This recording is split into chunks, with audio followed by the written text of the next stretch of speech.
जो इमरान खान के बेटे सलमान और कासिम ये कैलिफोर्निया में मौजूद हैं। रिचर्ड ग्रनेल जिसका बड़ा पाकिस्तान के अंदर कुछ महीने पहले ढोल बजता रहा, उसने भी इसके ऊपर ट्वीट किया। जो उनके होस्ट हैं उन्होंने भी ट्वीट किया। तो इनकी एक्टिविटी के बारे में आप कुछ हमें बता सकती हैं? लॉबिंग एक्टिविटी है, ये क्या है? ये कुछ कानून साजी की तरफ जाना चाह रहे हैं? ये क्या मामला क्या है?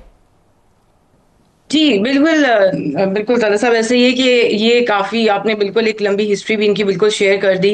स्पेशली रिचर्ड ग्रेनल जो हैं, वो बहुत इन रहे एडवोकेसी और जो है इनके बारे में पीटीआई के हवाले से जो भी इश्यूज़ थे, काफ़ी हद तक कुछ कंट्रोवर्शियल भी यानी उनकी तरफ से काफ़ी बयान आते रहे थे एक ज़माने में, जो पाकिस्तान में कुछ अच्छे तरीके से नहीं देखे गए। अब सिचुएशन जैसे आपने बताया, हमने अचानक देखा कि ये सुलेमान और कासिम की पाकिस्तान जाने के बारे में पहले बातें शुरू हुई थी कि वो जा रहे हैं और उस पर मुख्तलिफ आरा थी।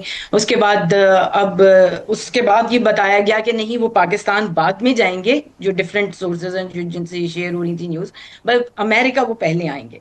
सो अमेरिका वो आ गए हैं अब, क्योंकि ये भी ज़्यादा चीज़ें सोशल मीडिया पर एक लिमिटेड तरीके से अभी तक शेयर हो रही हैं।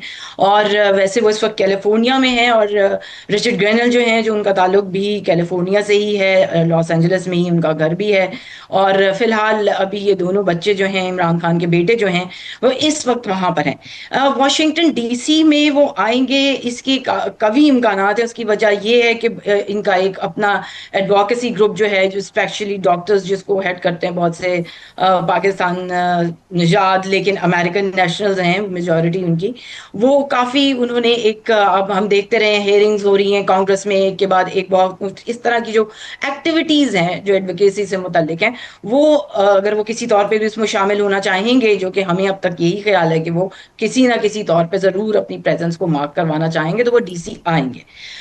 इस वक्त वो डीसी में मौजूद नहीं है। अलबत्ता पीटीआई की जो ऑफिशियल जो डिफरेंट चैनल्स होते हैं, या ऑफ द रिकॉर्ड भी जो हम किसी से बात करते हैं, तो उस पे भी ये एक एक्सपेक्टेशन तो उन्हें है कि एक तरह से शायद कोई किसी किस्म की जान पड़ जाएगी उनकी किसी चीज़ में। उनकी जो एक तहरीक अब लगता है कि काफ़ी हद तक ठंडी पड़ गई है। लेकिन अमेरिका के जो लोग रह रहे हैं, जो कि इनके सपोर्टर्स भी हैं, इनके वोटर तो नहीं है, जाहिर है वो वोटर बहुत ही कम होंगे, इनमें से सपोर्टर्स ही हैं, तो वो काफ़ी आप समझ लें कि उनके लिए एक फॉलोइंग क्योंकि बहुत ज़्यादा है इमरान खान साहब की पर्सनैलिटी के तौर पे, ठीक। लीडर के तौर पे के अलावा, तो वो उनके बेटों का यहाँ आना उनके लिए शायद काफ़ी जो है मोरल बूस्ट का काम तो जरूर करेगा।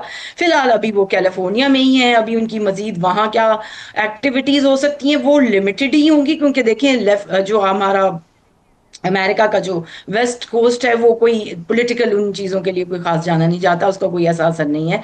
डीसी में ही सही कह रहे होगा हैं। जो। लेकिन वहाँ से ज़ाहिर है उन्होंने उन्होंने अपने लिए एक प्लेटफॉर्म इस्तेमाल करना है, और उसके बाद सोशल मीडिया के ज़रिए ये जो जमाओ मकान की बंदिश है कि कहाँ पर वो लोकेटेड हैं और कहाँ से वो बात कर रहे हैं, उसको ओवरकम करेंगे और फिर बताएंगे कि जैसे उन्होंने बड़ा काम किया। लेकिन असल में पाकिस्तान की जो इंगेजमेंट है यूएस के साथ, वो बजरिया रिचर्ड गर्नेल वाया सलमान कासिम नहीं हो रही। असल में तो डिप्टी प्राइम मिनिस्टर वहाँ पर मौजूद हैं और रियासती अमूर पर वो बात कर रहे हैं। तो ज़रा मैं आपसे जानना चाहूँगा कि इसहाक डार साहब जो फॉरेन मिनिस्टर भी हैं, अगर इनके इनके दौर में बहुत कुछ हो रहा है, लेकिन अगर आपको कोर के ऊपर फोकस करना चाहे तो वो कोर कौन सी मीटिंग है? ये ट्रेड है, बिजनेस के ताल्लुकात हैं? डार साहब की एक अपनी वजह शोहरत है, वो समझते हैं कि मईशत को बहुत अच्छे तरीके से रिप्रेजेंट करते हैं, लेकिन साथ साथ कश्मीर का मामला भी है, सीज़ फायर भी है। और हमने टैमी ब्रूस की स्टेटमेंट भी देखी जिसके अंदर उन्होंने कहा कि I am looking forward to that meeting. सवाल था कश्मीर में मीडिएशन के बारे में। तो कोर क्या है इसहाक डार के दौरे की? देखिए, थोड़ा सा उसको थोड़ा सा खींचना पड़ेगा थोड़ा सा। अब वो ये कि एक तो हम सबको पता है कि आए तो इसीलिए हैं क्योंकि अब पाकिस्तान के पास जो है सलामती काउंसिल की जो इस वक्त जुलाई के महीने में जो है वो सदारत है, और उसको यूटिलाइज भी बेहतरीन तरीके से पाकिस्तान एक्चुअली करना चाह रहा है। उसकी मैं आपको छोटी सी एक मिसाल दे देती हूँ कि जो इम्पोर्टेंट दो डायलॉग्स ओपन कर होने थे यूएन में, उनमें से एक जो था वो यूनिलैटरलिज्म ऑन टू रिजॉल्व कॉन्फ्लिक्ट्स है। सो देखिए, ये अभी जो कुछ पाकिस्तान और इंडिया के दरमियान हुआ है, ये उसकी तरफ एक इशारा करता है कि बायलैटरल नहीं बल्कि यूनिलैटरलिज्म ठीक। का एक वर्ड जो है वो यूज किया गया है, जिसपे हमने देखा कि इंडिया की तरफ से काफी सख्त रद्द-ए-अमल आया है और बहुत सख्त उन्होंने तकारीर भी की, जिसके जवाब में जाहिर है पाकिस्तान ने अपना पॉइंट ऑफ व्यू पेश किया। एक तो ये था कि इस जो एक प्लेटफॉर्म मिल रहा है पाकिस्तान को, उसको वो बेहतर तरीके से यूटिलाइज कर सके। अब दूसरी तरफ हम आ जाते हैं जो हमारे जो यहाँ पे इनके साथ ट्रेड और टैरिफ के मुज़ाकरात चल रहे हैं। तो इससे पहले भी जो ब्यूरोक्रेटिक टीम्स हैं वो यहाँ पे आके अभी गई हैं।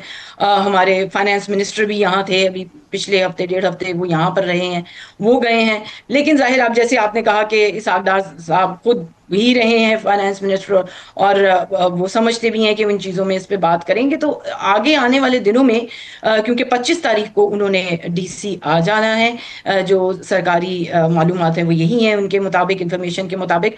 और फिर यहाँ पे उनकी मुलाकात जो है वो मार्को रूबियो से भी स्केड्यूल्ड है, जहाँ तक हमें पता है कि उनसे उनसे मिलेंगे। और इसमें टैरिफ की बात तो होगी, लेकिन कहा यह भी जा रहा है कि पाकिस्तान इंडिया का जो अभी इतना बड़ा एक क्राइसिस गुजरा है उस पर भी बात होगी। और चूंकि हमने देखा है कि सदर ट्रंप खुद भी नहीं भूलते और दूसरों को भी वो नहीं भूलने देते कि उन्होंने काफी इंपॉर्टेंट रोल अदा किया इसको मिटिगेट करने में और सिचुएशन को नीचे लाने में। तो वो पाकिस्तान तो काफी ओपनली इस चीज को एक्सेप्ट भी करता है और अप्रिशिएट भी करता है, जबकि इंडिया की तरफ से उस पर डिफरेंट है। तैमूर रूस की आपने बात की, जो स्पोक्स पर्सन है फॉरेन ऑफिस की, स्टेट डिपार्टमेंट की अमेरिका की, उन्होंने ये बात की है कि कश्मीर के इशू के ऊपर भी जो है वो पाकिस्तान से बात की जाएगी। इस पे रद्द अमल, अगर आप मुझसे ज्यादा शायद आप नोट कर रहे होंगे कि इंडिया से बहुत ज्यादा आ रहा है, क्योंकि वो जाहिर है कभी भी नहीं चाहेंगे और कभी भी नहीं चाहते थे कि ये बात जो है इसमें कोई भी तीसरा फरीक जो है वो किसी किस्म का कोई हिस्सा बटाए। लेकिन अब सिचुएशन यहाँ पे आ गई है कि जो बात यहाँ तक आ रही है, और एक नहीं बहुत बार जो है सदर ट्रंप ये बात कह चुके हैं कि he is more than willing to mediate. तो अब देखते हैं कि ये बात कहाँ तक जाती है। लेकिन सिर्फ ये बातें नहीं होंगी, एक अगर हम थोड़ा सा इसका रेफरेंस देखें कि पाकिस्तान के अमेरिका के साथ जो हम रिपोजिशन कर रहे हैं अपने आप को, उसमें उसमें मिनरल की जो हमारी एक डील है और जिसपे हम काफी स्ट्रेस भी जी। कर रहे हैं, पाकिस्तान जो है इस पे कर रहा है, ही डिस्कशन में जरूर आएगी। ये ख्याल यही किया जा रहा है इन सर्कल्स में। तो ये एक बहुत ही हमाजहती किस्म की और बहुत ही मल्टी कॉम्प्रिहेंसिव किस्म डायमेंशन। का दौरा है जिसके अंदर वसी किस्म के मामलात हैं, लेकिन बुनियादी बात यह है कि रियासती लेवल के ऊपर, हुकूमती लेवल के ऊपर बहुत ही गहरी इंगेजमेंट है। और ऐसी गहरी इंगेजमेंट जिसका तसव्वुर शायद 2-2.5 साल पहले आप कर नहीं सकते थे। तब दरवाजे खुलते नहीं थे, तब टेलीफोन कॉल आते नहीं थे, ना ही एलची कोई आते थे। अब ये है कि एलची जा भी रहे हैं, टेलीफोन कॉल्स भी हैं, मीटिंग्स भी हैं, तो इंगेजमेंट बहुत डीप है। नूर मुकद्दम का केस पाकिस्तान के अंदर उन केसेस में से एक है जिसने मीडिया के अंदर बहुत अहम बहस भी छेड़ी और जिसने कानून का भी बड़ा इम्तिहान लिया।